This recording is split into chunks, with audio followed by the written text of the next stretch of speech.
आज हम बात करने वाले हैं किताब बी वॉट यू विश के बारे में। किताब को लिखा है नेविल गोडार्ड ने। ये किताब एक सेल्फ हेल्प क्लासिक है जो विजुअलाइजेशन और पॉजिटिव थिंकिंग की शक्ति का पता लगाती है। ऑथर इस बात पर जोर देते हैं कि हमारे थॉट्स और बिलीफ्स हमारी रियलिटी को शेप देते हैं और साथ ही डिजायर्स को मैनिफेस्ट करने के लिए सबकॉन्शियस माइंड के उपयोग की वकालत करते हैं। तो चलिए शुरू करते हैं।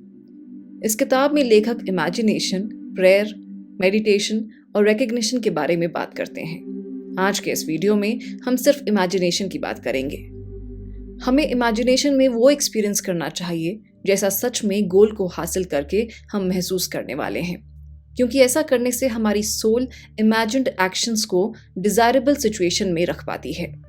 लेकिन अगर कोई अपने आप को मनचाही सिचुएशंस में इमेजिन ही ना करे तो वो अपने मनचाहे गोल से हमेशा दूर रहेगा। इस टीचिंग का मकसद हमें कॉन्शियसनेस के हायर स्टेट में ले जाने का है।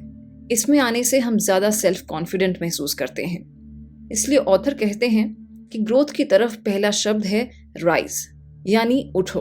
अगर हम उठते हैं तो इस बात को समझने लगते हैं कि हमारे अंदर की दुनिया या मन यूनिवर्स का एक इम्पॉर्टेंट हिस्सा है और इस तरह इंसान यूनिवर्स का पार्ट है, यूनिवर्स की जंजीर की एक कड़ी की तरह है।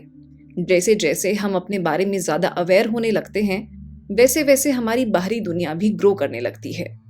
इस तरह अपने थॉट्स, फीलिंग्स और गोल्स के बारे में क्लियर रहने वाले की प्रेयर एक्सेप्ट की जाती है। अपनी आज की कंडीशन को बदलने के लिए हमें अपने कॉन्शियस लेवल को ऊंचे से ऊंचा उठाना चाहिए और ये ग्रोथ इस तरह से महसूस करने से होती है कि मेरे पास वो सब पहले से ही मौजूद है जो मैं चाहता हूँ।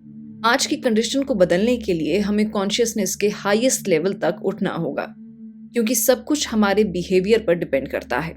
इसलिए अपनी लाइफ में हम जिन चीजों पर विश्वास करते हैं वो रियल लाइफ में भी होता है। कॉन्शियसनेस के हायर लेवल तक उठने के लिए हमें अपना पैशन डेवलप करना जरूरी है। रियलिटी में एक शांत इंसान का अपने मूड पर पूरा कंट्रोल होता है और वो जानते हैं कि सेल्फ थॉट्स, फीलिंग्स और सेल्फ टॉकिंग सबसे जरूरी है। हम अपने आप में जिस आइडियल इंसान को देखते हैं और बनना चाहते हैं वो रियल लाइफ में आने के लिए तैयार है, लेकिन अगर हम वैसा बनने के लिए जरूरी थॉट्स, फीलिंग्स और एक्शन नहीं लेंगे तो शायद हम रियलिटी में अपने आइडियल ना बन पाएं। इसलिए खुद पर अपने गोल अचीव करने के लिए विश्वास करके इस तरह सोचना चाहिए कि गोल चाहे कितना भी अनरियलिस्टिक लग रहा हो, लेकिन ये रियल है और मैं इसे रियल बना के रहूंगा। सेल्फ कंट्रोल्ड लोग ऐसा ही करते हैं। वो खुद को और दूसरों को सिर्फ ऐसे देखने की बजाय जैसे वो हैं वैसे देखते हैं जैसा वो चाहते हैं। वैसा ही सुनने पर फोकस करते हैं जो अपने गोल को पूरा करने के लिए सुनना चाहते हैं। वो सिर्फ अच्छा देखते हैं और सुनते हैं, क्योंकि वो सच को जानते हैं कि कुछ भी इम्पॉसिबल नहीं है। जैसा हम इमेजिनेशन में दुनिया को देखते हैं असली में ये वही है। फैक्ट्स नहीं बल्कि इमेजिनेशन हमारी लाइफ को आकार देती है। ये एक्टिव माइंड है जो इस दुनिया में रहता है, जिसे इमेजिनेशन कंट्रोल कर सकती है। इमेजिनेशन वो फीलिंग है जिसके जरिए हम नॉन एग्जिस्टेंस चीजों को देखते हैं, वो पावर जिसके जरिए हम अपनी विजनरी दुनिया को रियल एग्जिस्टेंस में लाते हैं। इंसान की ग्रोथ का हर कदम पहले इमेजिनेशन के कदम से शुरू होता है। क्या आपने विक्टर फ्रैंकल के बारे में सुना है? वही मशहूर लेखक जिन्होंने मैन्स सर्च फॉर मीनिंग किताब लिखी है। विक्टर फ्रैंकल एक ऑस्ट्रियन ज्यूइश साइकियाट्रिस्ट थे जो होलोकॉस्ट से बच गए थे। उन्हें नाजी कंसंट्रेशन कैंप्स में 3 साल के लिए जेल में रखा गया था, जहां उन्होंने ह्यूमन क्रुएलिटी के कुछ सबसे ज्यादा भयावह एक्ट्स देखे और अनुभव किया। उन्हें जितने भी डरावने अनुभव हुए, फिर भी फ्रैंकल ने कभी उम्मीद नहीं छोड़ी। अपनी इमेजिनेशन का उपयोग अपने लिए एक बेहतर रियलिटी बनाने के लिए किया। वो खुद को लेक्चर्स देते और अपने अनुभवों के बारे में किताबों में लिखते। उन्होंने खुद को अपनी पत्नी और परिवार के साथ रियूनियन करते हुए इमेजिन किया। फ्रैंकल की इमेजिनेशन ने उन्हें होलोकॉस्ट से बचने में मदद की। इसने उन्हें उनकी जिंदगी में युद्ध के बाद मीनिंग और पर्पस ढूंढने में भी मदद की। वो एक वर्ल्ड रिनाउंड साइकियाट्रिस्ट और लेखक बन गए। उनकी किताब man's search for meaning holocaust literature का एक क्लासिक है।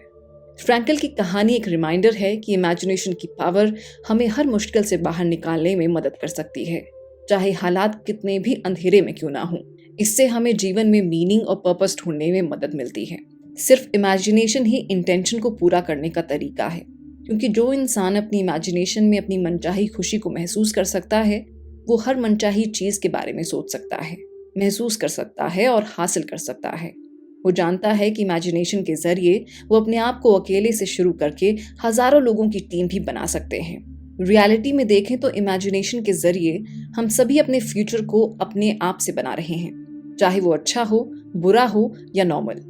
इमेजिनेशन में ऑब्जेक्टिव परसेप्शन की सारी पावर्स होती हैं।